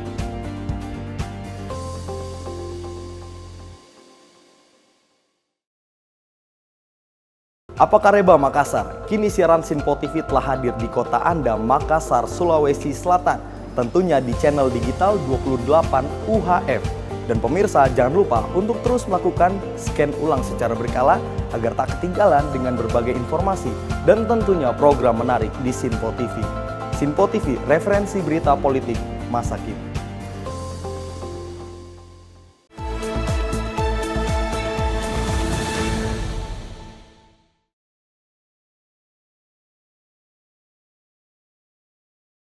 Terima kasih pemirsa, Anda masih bersama kami di Simpo TV. Informasi berikutnya, sebanyak 4 orang komplotan pelaku curanmor berhasil dilumpuhkan oleh tim TKP 308 dan unit Ranmor Polresta Bandar Lampung. Dari keempat pelaku, 1 di antaranya merupakan seorang mahasiswa aktif di salah satu perguruan tinggi negeri ternama di Provinsi Lampung yang telah melakukan pencurian di 9 TKP.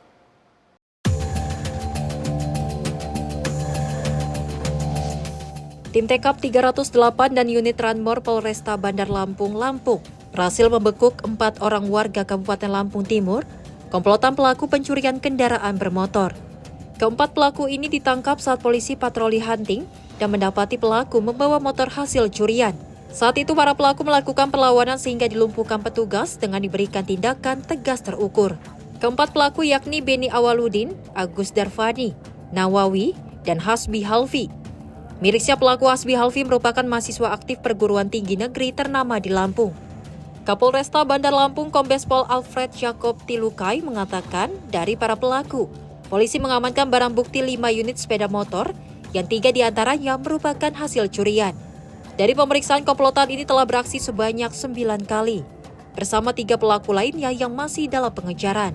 Yang pasti ini spesialis suku. Jadi mainnya di subuh hari. Kemudian mereka masih sistem hunting.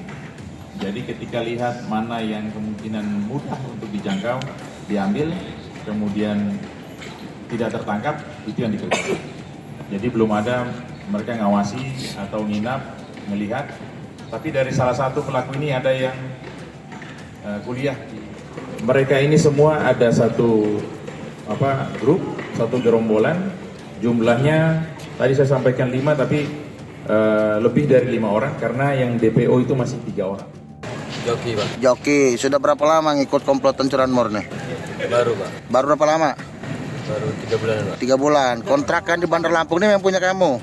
Iya, Pak. Jadi selain di Bandar Lampung, di mana lagi biasa ngambil motornya? Udah di Bandar Lampung aja. Di Bandar Lampung. Berapa kali? 7 kali, Pak. Nah, kamu dapat hasil berapa? Berapa duit yang dikasih? 1,5 juta, 2 juta, Pak. Kan kamu kan mahasiswa, nggak takut untuk main-main kayak gini? Maling? Takut? Duitnya buat apa? Motornya kamu taruh di kosan kamu dulu apa langsung dibawa? Langsung dibawa, Pak. Duitnya buat apa? Dijual kemana motor itu? Mas? Dijual ke orang kawan, Pak, yang jual, Pak. Atas perbuatannya, para pelaku kini mendekam di sel tahanan Mapolresta Bandar Lampung dan bakal dijerat dengan pasal 363 KUHP tentang pencurian dengan pemberatan dengan ancaman hukuman pidana penjara paling lama 7 tahun. Dari Bandar Lampung, Immanuel Simorangkir, kontributor Simpo TV melaporkan. Seorang pekerja bangunan meninggal dunia setelah tertimpa material bangunan saat bekerja di wilayah Blok Ciharendong, Kelurahan Cigintung, Kuningan pada 14 Juli 2025. Tim gabungan langsung diterjunkan ke lokasi untuk menangani proses evakuasi korban yang tertimpa material bangunan. Insiden tragis ini terjadi di kawasan Blok Ciharendong, Kelurahan Cigintung pada Senin siang. Korban diketahui bernama Dadan, 30 tahun, warga Kelurahan Purwawinangun, Kuningan. Saat kejadian, korban bersama 2 rekannya tengah membongkar papan cor tiang pada bangunan permanen yang sedang dikerjakan. Namun naas salah satu tiang ambruk dan langsung menimpa tubuh korban. Warga yang menyaksikan kejadian langsung meminta bantuan dan melaporkannya kepada petugas. Tim dari UPT Damkar Kuningan segera dikerahkan ke lokasi. Sebanyak 5 personel dari Regu 2 diterjunkan bersama 1 unit kendaraan rescue. Proses evakuasi berlangsung sekitar 20 menit dan dilakukan secara terpadu oleh petugas damkar, jajaran Polres dan Kodim Kuningan, BPBD, Satpol PP, tenaga medis RSUD 45 Kuningan, serta warga setempat. Korban berhasil dievakuasi namun dalam kondisi sudah tidak bernyawa. Jenazah kemudian dibawa ke RSUD 45 Kuningan untuk penanganan lebih lanjut. Dari Jakarta, tim redaksi Simpo TV melaporkan. Sementara itu, Polresta Bogor Kota berhasil menggagalkan rencana aksi tawuran antar pelajar yang melibatkan siswa dari 2 sekolah pada Senin 14 Juli 2025. Dari hasil pemeriksaan awal, ditemukan juga barang-barang yang dapat membahayakan keselamatan yang diduga akan digunakan dalam aksi tersebut. Polresta Bogor Kota berhasil menggagalkan aksi tawuran antar pelajar yang melibatkan siswa dari 2 sekolah, yakni SMK PGRI 2 dan SMK Tridharma pada Senin 14 Juli 2025. Sebelumnya, pihak kepolisian mendapatkan informasi masyarakat yang merasa resah dengan adanya sekelompok pelajar berkumpul yang dinilai mencurigakan. Merespon hal tersebut, tim gabungan dari unit Quick Response dan Dalmas Polresta Bogor Kota segera bergerak cepat ke lokasi. Petugas kemudian berhasil mengamankan sejumlah pelajar yang diduga hendak melakukan aksi tawuran. Dari hasil pemeriksaan awal, ditemukan juga barang-barang yang dapat membahayakan keselamatan yang diduga akan digunakan dalam aksi tersebut. Saat ini seluruh pelajar yang diamankan di Polsek Tanah Sereal untuk menjalani pembinaan dan pendataan lebih lanjut. Orang tua serta pihak sekolah masing-masing turut dihadirkan untuk proses mediasi dan edukasi agar kejadian serupa tidak terulang.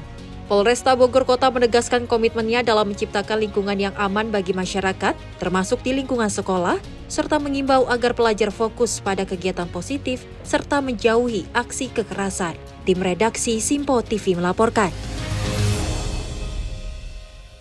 Pemirsa, tim SAR gabungan berhasil mengevakuasi 1 unit truk kontainer yang mengalami kecelakaan dan terbalik di Kabupaten Sumba Timur, Nusa Tenggara Timur pada 14 Juli 2025. Dalam peristiwa tersebut, 1 orang korban berhasil dievakuasi dalam keadaan selamat. Kejadian bermula pada Senin sore pukul 17.30 waktu Indonesia bagian tengah ketika sebuah truk kontainer dengan tujuan lewat Sumba Timur mengalami kecelakaan hingga terbalik. Insiden tersebut kemudian dilaporkan oleh Billy Theo kepada Pos Pencarian dan Pertolongan Waingapu. Merespon laporan tersebut, sebanyak 7 personil dari Pos SAR Waingapu diberangkatkan menuju lokasi kejadian. Setibanya di lokasi pada pukul 19.20 waktu Indonesia bagian tengah, tim SAR langsung melakukan koordinasi dengan potensi SAR di lapangan dan memulai proses evakuasi. Selanjutnya pukul 20.30 waktu Indonesia bagian tengah, 1 orang korban berhasil dievakuasi dalam keadaan selamat oleh tim SAR gabungan bersama pihak keluarga. Korban kemudian dibawa ke Rumah Sakit Umum Umbu Raramehang, Sumba Timur untuk mendapatkan perawatan lebih lanjut. Dengan berhasil evakuasi korban dalam kondisi selamat, operasi SAR dinyatakan selesai. Tim redaksi Simpo TV melaporkan. Sementara itu, seorang pria dewasa dilaporkan mengalami luka di bagian leher setelah tergores benang layangan saat melintas di jembatan Patimasih, Banjarmasin, Kalimantan Selatan. Petugas yang berada di lokasi langsung menangani korban dan mendampinginya. Warga mengaku resah karena ancaman ini bukan yang pertama kali terjadi. Peristiwa terjadi saat korban melintas di atas jembatan tanpa sengaja, terjerat benang tajam yang diduga berasal dari layangan. Korban mengalami luka terbuka di leher dan langsung mendapat pertolongan dari petugas yang berada di sekitar jembatan. Benang layangan yang melintang di jalan raya dinilai membahayakan, khususnya bagi pengendara roda 2. Sebelumnya, seorang anak perempuan berusia 7 tahun juga mengalami luka robek di bagian mulut akibat insiden serupa. Warga meminta pemerintah menyediakan area khusus untuk bermain layangan agar tak menimbulkan ancaman di jalan raya. Dari Jakarta, Natania, Simpo TV melaporkan. Polisi menetapkan pemilik rumah temuan anak-anak dirantai di Boyolali, Siswono Putro, menjadi tersangka pada Senin 14 Juli 2025. Penetapan tersebut setelah polisi melakukan gelar perkara. 4 orang anak ditemukan dalam kondisi kelaparan dan beberapa di antaranya dirantai di rumah milik warga Mojo Andong, Boyolali, inisial SP 65 tahun, pada Minggu 13 Juli 2025.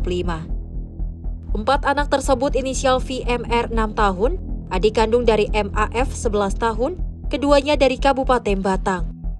Kasat Reskrim Polres Boyolali AKP Joko Purwadi menjelaskan, anak-anak tersebut ditemukan seusai salah satu dari mereka melakukan pencurian kotak amal dan ketahuan oleh warga pada Minggu 13 Juli 2025. Alasan mencuri kotak amal dikarenakan anak tersebut lapar. Karena iba, warga pun menghantarkan anak tersebut ke rumah pelaku. Saat tiba ditemui ada anak-anak lainnya yang diikat oleh rantai. Anak-anak tersebut tinggal bersama pelaku sekitar 2 tahun. Ada adik kakak kandung yaitu SAW 14 tahun dan IAR 11 tahun asal Kabupaten Semarang. Mereka tinggal dengan SP sekitar 1 tahun. Adapun 2 anak yang dirantai adalah masing-masing adik kandung. Dan diketahui di rumah tersebut ternyata masih ada 2 orang anak lainnya yang salah satu kakinya memang dalam kondisi dirantai besi. Dari hal tersebut, warga menghadirkan perangkat dan menanyakan secara langsung, dan atas keprihatinan warga tersebut, warga perangkat mengantarkan anak-anak ke Polsek Andong untuk proses lebih lanjut. Jadi memang keterangan awal anak-anak itu juga mengalami kekerasan yang dilakukan oleh terduga pelaku, Saudara S. Jadi setelah kejadian tersebut, Saudara S juga diamankan di Polsek oleh warga dan kemudian ditindaklanjuti oleh Polres Boyolali. Karena ini saat tim melalui unit TPA, kami bekerja mulai kemarin sore sampai tadi malam untuk melakukan penyelidikan. Dari hasil penyelidikan tersebut, tadi malam sudah kami lakukan gelar dan diketahui ada tindak pidana kekerasan terhadap anak. Lebih lanjut disampaikan Joko Purwadi bahwa dari hasil pemeriksaan medis, ditemukan beberapa luka pada tubuh korban. Terdapat luka lebam bekas pukulan. Dalam kasus ini penyidik Satreskrim Polres Boyolali juga menyita barang bukti yang diduga digunakan untuk melakukan kekerasan terhadap anak-anak itu, yaitu rantai besi berikut gemboknya dan juga bekas antena radio.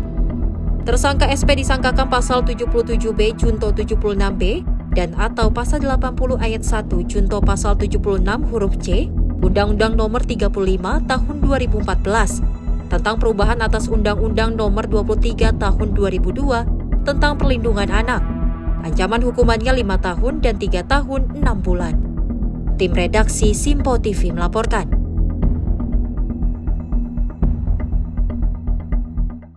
Bocah laki-laki bernama Fahmi yang tenggelam saat bermain air di Pantai Buffalo, Kabupaten Sukabumi, ditemukan dalam kondisi meninggal dunia pada Senin 14 Juli 2025. Sehari sebelumnya, Fahmi tenggelam diseret ombak besar saat bermain air bersama 2 rekannya. Setelah sehari dinyatakan hilang, Fahmi bocah laki-laki berusia 12 tahun yang terseret arus di Pantai Buffalo, Kecamatan Pelabuhan Ratu, Kabupaten Sukabumi ditemukan dalam kondisi meninggal dunia. Korban ditemukan oleh tim SAR gabungan pada Senin 14 Juli 2025 sekitar pukul 14.15 waktu Indonesia Barat. Jasad Fahmi ditemukan dalam kondisi terlungkup pada radius sekitar 1 mil laut dari lokasi awal kejadian. Tim SAR gabungan menyisir laut menggunakan perahu karet sejauh 2 mil laut dari lokasi terakhir korban terlihat. Penyisiran darat dilakukan sejauh 2 km, serta pemantauan visual udara menggunakan drone hingga jarak 300 meter. Puluhan personil dari berbagai unsur terlibat dalam pencarian ini. Fahmi merupakan warga Kecamatan Pelabuhan Ratu. Ia tercatat sebagai pelajar SD Patuburan. Ia tenggelam pada Minggu 13 Juli 2025 sekitar pukul 16.45 waktu Indonesia Barat ketika sedang bermain air di pinggiran pantai bersama 2 temannya. Saat mereka sedang mandi-mandi di pantai, tiba-tiba datang ombak besar yang menyeret ketiganya ke tengah laut. Indah dan Ilham berhasil diselamatkan oleh tim jet ski ASM yang berada di lokasi. Sementara Fahmi terseret arus dan dinyatakan hilang. Tim redaksi Simpo TV melaporkan. Sebuah kapal nelayan terbakar saat bersandar di Pelabuhan PT Pelindo Tegal, Jawa Tengah pada Senin pagi 14 Juli 2025. Kebakaran dipicu oleh korsleting listrik di ruang mesin yang memicu ledakan kecil dan api cepat membesar. Beruntung tidak ada korban jiwa, namun kerugian diperkirakan cukup besar. Kebakaran sebuah kapal nelayan kembali terjadi di Pelabuhan Tegal, Jawa Tengah. Kali ini insiden menimpa KM Marga Mulia, sebuah kapal penangkap ikan yang sedang bersandar di dermaga. Diduga kebakaran dipicu oleh korsleting listrik di ruang mesin kapal yang memicu ledakan kecil dan menyulut api yang cepat membesar. Nelayan dan petugas pelabuhan yang berada di lokasi langsung melakukan upaya evakuasi dan menjauhkan kapal terbakar dari deretan kapal lain untuk mencegah api merembet. 6 unit mobil pemadam dari Dinas Kebakaran Tegal diterjunkan ke lokasi dan berhasil memadamkan api dalam waktu sekitar 2 jam. Beruntung tidak ada korban jiwa dalam kejadian ini, namun kerugian material diperkirakan cukup besar, mengingat kapal membawa muatan bahan bakar dalam jumlah banyak. Sementara itu para nelayan mengaku cemas, mengingat ini merupakan kebakaran ketiga yang terjadi dalam kurun waktu 1 bulan terakhir di Pelabuhan Tegal. Dari Jakarta, tim redaksi Simpo TV melaporkan. Seorang pemuda ditemukan tewas mengambang di parit kawasan Pantai Indah Kapuk, Jakarta Utara pada Selasa pagi 15 Juli 2025. Jasadnya berada tak jauh dari sepeda motor Honda Supra X125 yang diduga milik korban. Insiden ini membuat geger para warga sekitar. Jatuh. Ada motor. Jasad seorang pria ditemukan mengapung di saluran air kawasan Pantai Indah Kapuk, Jakarta Utara pada Selasa pagi 15 Juli 2025 sekitar pukul 9.30 waktu Indonesia Barat. Jasad tersebut ditemukan warga tak jauh dari motor Honda Supra X125 yang diduga merupakan milik korban. Tepatnya di dekat bundaran Burger King Kapuk Muara, sejumlah warga pun turut membantu proses evakuasi menggunakan tali. Belum ada keterangan resmi terkait identitas korban maupun penyebab kematian, yang hingga kini masih dalam penyelidikan dan akan dilakukan proses otopsi guna mengungkapkan penyebab kematian secara medis. Dari Jakarta, Aura Desmita, Simpo TV melaporkan. Seorang mantan pekerja tempat permainan di salah satu pusat perbelanjaan di Kota Denpasar, Bali nekat membobol brankas di bekas tempatnya bekerja dan menguras uang sebanyak Rp127.734.000 dari dalam brankas. Berbekal rekaman video dari kamera pengawas di lokasi kejadian serta dicocokkan dengan keterangan saksi-saksi, jajaran Polsek Denpasar Barat dengan cepat mendeteksi tersangka.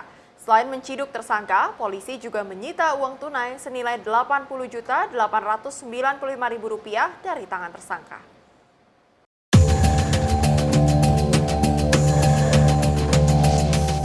Roy Koremanu tidak menyangka jika aksinya mencuri brankas di tempat permainan di salah satu pusat perbelanjaan di kota Denpasar terekam kamera pengawas.